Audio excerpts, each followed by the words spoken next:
শুধু দর্শকবিন্দু, তুরস্কের লবণ মিউজিয়াম থেকে আপনাদেরকে স্বাগতম।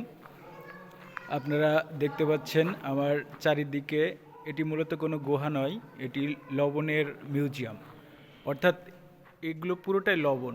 লবণ কেটে তারা পাহাড়ের নিচে লবণের সন্ধান পেয়েছিল, সেখানে লবণ কেটে মূলত লবণ বাজারজাত করার লক্ষ্যে তারা এই গুহাটা কাটতে কাটতে এখন মিউজিয়ামে পরিণত হয়েছে। এটা চারিদিকে যেগুলো দেখতে পাচ্ছেন সবই মূলত লবণ।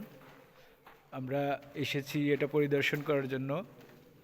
এটা শহর থেকে বহু দূরে, আশেপাশে জনমানবের তেমন ছায়া আমরা দেখতে পারি না। আমার আশেপাশে যেগুলো দেখতেছেন এগুলো পুরোটাই লবণ। এখন এখানে শীতকাল, তারপরেও লবণের কোনো অংশ খসে পড়তেছে না। Thank you.